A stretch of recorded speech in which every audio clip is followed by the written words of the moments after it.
Veamos entonces cómo se da la destrucción de la capa de ozono.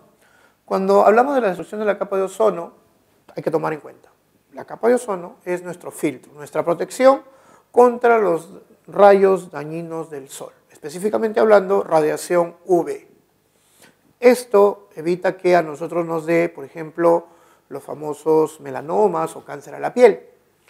Cabe considerar de que nosotros deberíamos de sostener a lo mucho una radiación tipo 7 como máximo, ¿no? Eso es lo recomendable. Pero por el continuo uso de estos compuestos, los clorofluorocarbonos, su mismo nombre nos dice algo.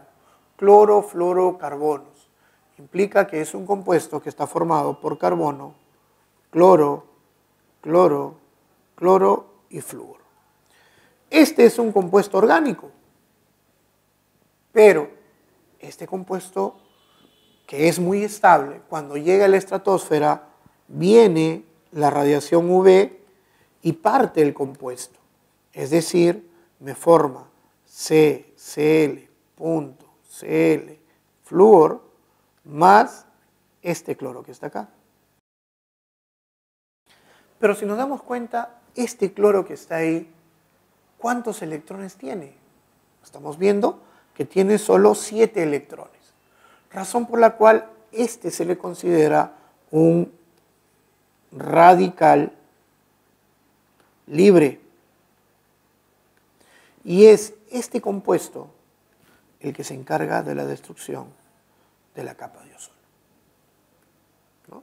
Y es más, si nos damos cuenta, este radical libre reacciona con el ozono, forma oxígeno.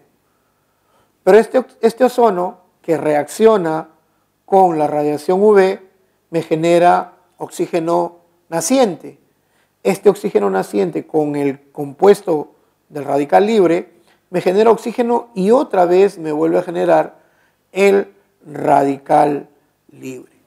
Se dice mediante estudios que una molécula de clorofluorocarbono con un radical libre destruye aproximadamente 10 a la sexta moléculas de ozono. Ahora, ¿cómo podríamos hacer para poder limpiar la capa de ozono de estos compuestos? Bueno, hay una forma, que sería echar ácido, pero contaminar la atmósfera con ácido tampoco nos cae muy bien, así que es un poco difícil de limpiar esto, ¿no? Ahora tenemos el efecto invernadero. Pregunta, ¿el efecto invernadero es bueno o malo? La respuesta, el efecto invernadero es bueno. ¿Por qué? Les pongo la idea. Por ejemplo, si salimos de la Tierra a la luz del sol, estaríamos más o menos a 100, 120 grados. Detrás de la Tierra, o sea, a la sombra, estaríamos ¿a cuánto? A menos 120, 100 grados centígrados.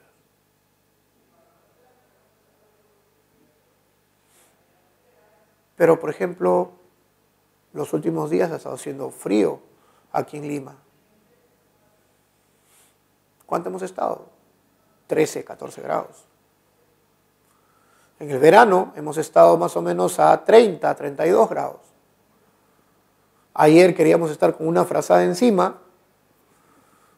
En el verano queríamos estar en la playa, en la piscina o bajo la ducha. Pongámonos un poquito extremos. ¿Cuál es la temperatura más alta registrada en el planeta? Estamos hablando de en el desierto de Colorado, creo, casi 60, 62 grados. Y la parte más baja es un pueblo en la zona noroccidental de Rusia, que, bueno, no sé cómo decir el nombre porque eran 7 sílabas o 7 letras donde solamente había una vocal. y encima escrito en nombre en forma cirílica, pero decían de que en ese lugar la temperatura podía llegar a menos 65 grados centígrados.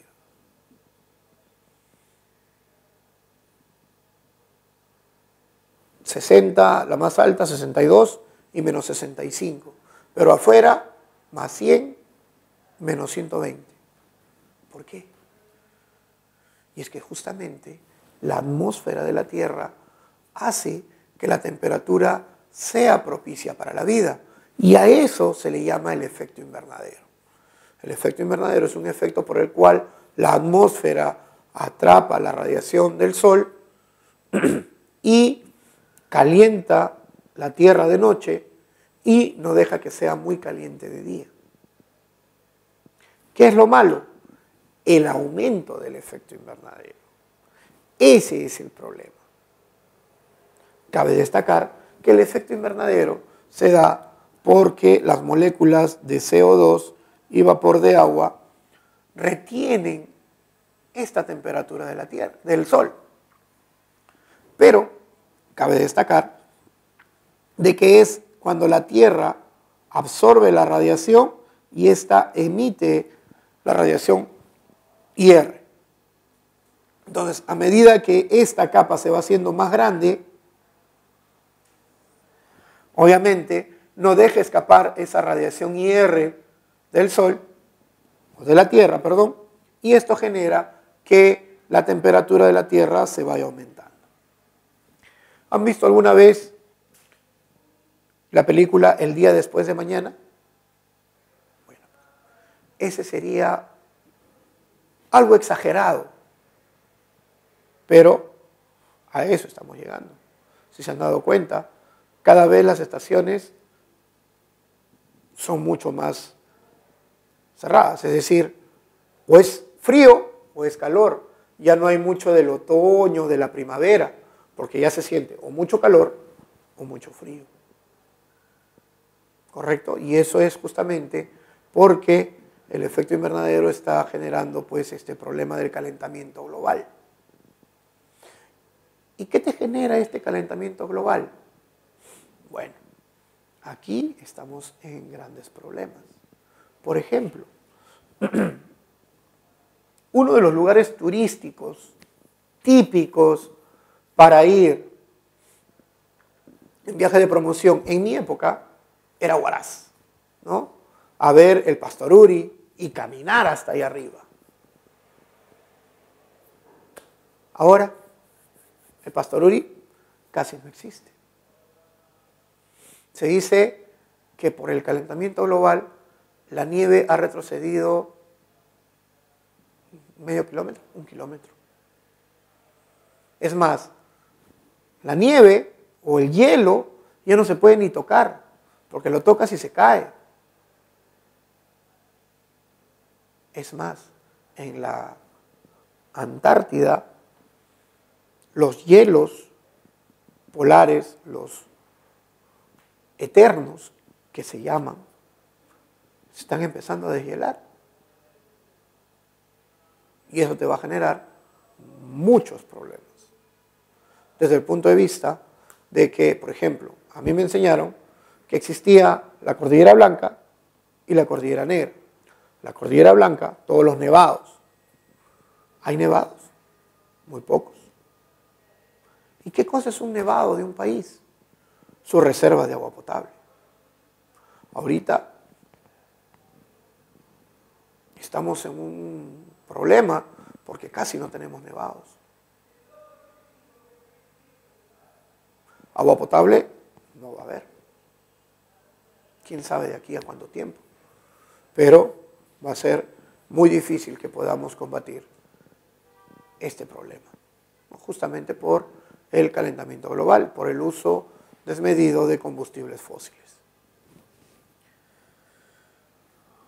Para terminar, la potabilización del agua. ¿Qué cosa es la potabilización del agua? Bueno, nosotros necesitamos potabilizar el agua para hacerla apta para consumo humano, ¿correcto? Entonces, la potabilización del agua son los procesos mediante los cuales se hace el agua apta para consumo humano. Cuando hablamos de potabilización del agua, hay diferentes formas de poder ver esto. Nosotros utilizamos el agua del río Rímac y potabilizamos el agua en la Atarjea. ¿Cuáles son estos pasos o etapas mediante los cuales se hace el agua apta para consumo humano? Primero, el encauce. Es decir, sacar una porción del agua de río para que llegue a la Atarjea. Lo segundo es hacer un proceso de cribado. ¿Qué cosa es este cribado? Este cribado es el hecho de hacer pasar el agua por unas rejas. Y mediante esas rejas nosotros evitamos el paso de cuerpos voluminosos, es decir, podemos encontrar rocas, podemos encontrar troncos, podemos encontrar animales o seres muertos, ¿no?, que a veces van a parar a la Atarjea. ¿Qué más encontramos una vez que ya pasó el agua? Bueno, una vez que pasa el agua, pasa por un proceso de filtrado con arena.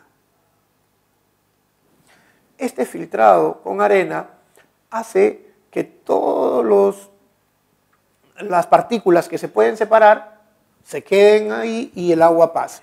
Pero el agua todavía no es transparente, razón por la cual hay que hacer un proceso de floculación. ¿Qué cosa es la floculación? La floculación es agregar una sustancia química floculante, es decir, que se coagule, que se formen estas partículas que están dispersas en el agua, se junten y que puedan precipitar. Generalmente en la floculación encontramos alumbre o el sulfato férrico. Estas dos sustancias se utilizan como floculantes para que las partículas que hayan quedado suspendidas puedan precipitar. Una vez que ya se hizo la floculación, se pasa a lo que es la desinfección. En la desinfección generalmente se utiliza cloro, otros utilizan el hipoclorito. Algunos otros ya también pueden utilizar un poco de ozono, pero principalmente nosotros utilizamos los dos primeros. Una vez que ya pasó el proceso de desinfección, viene el proceso de análisis. En este proceso de análisis vemos dos cosas, el análisis químico y el análisis biológico. El análisis químico para evitar que el agua posea sustancias, por ejemplo, metales pesados o sustancias tóxicas para los seres vivos. Y biológico para evitar que alguna bacteria patógena o un germen pueda haber pasado y genere la contaminación de las personas. Y por último, una vez que ya pasó todo esto, tenemos el almacenamiento y distribución. Muy bien, con eso hemos terminado la clase de hoy.